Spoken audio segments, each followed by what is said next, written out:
update ng bayan. Maasahan anumang panahon.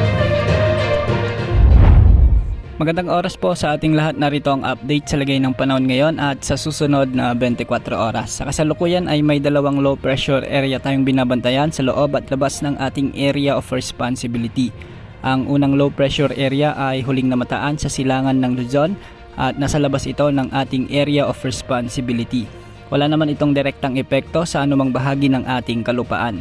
Samantala, ang isa pang low pressure area na nasa loob ng ating area of responsibility ay huling namataan 630 kilometers northeast ng Itbayat, Batanes. Sa ngayon, wala pa naman itong epekto sa anumang bahagi ng ating bansa.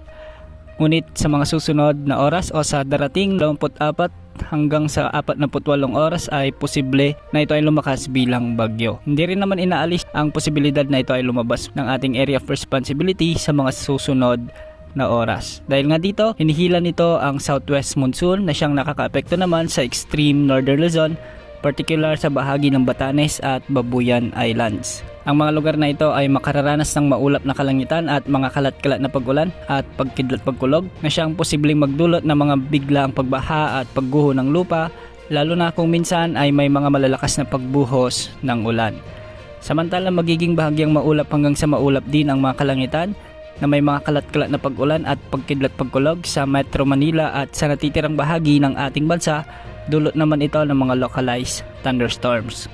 Dahil nga sa mga localized thunderstorms, asahan ang ilang mga pag-ulan o kalat-kalat na pag-ulan ngayon sa bahagi ng Ilocos Norte, Ilocos Sur, La Union, Pangasinan, Benguet, Nueva Ecija, ilang bahagi ng Central Luzon gaya ng Zambales, Bulacan, Pampanga at Tarlac.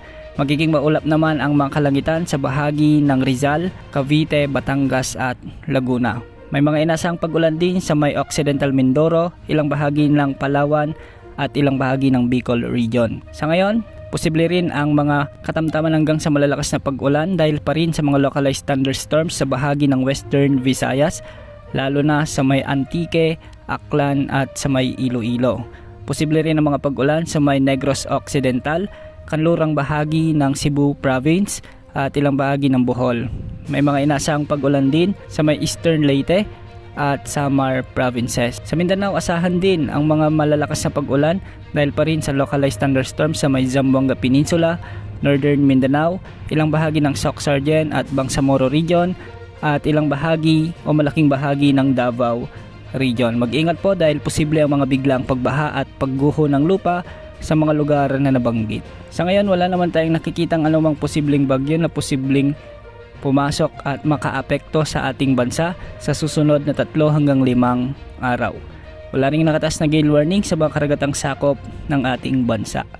Bukas, patuloy pa ring iiral ang mga localized thunderstorms na siyang magpapaulan sa malaking bahagi ng bansa, lalo na pagsapit ng hapon at gabi.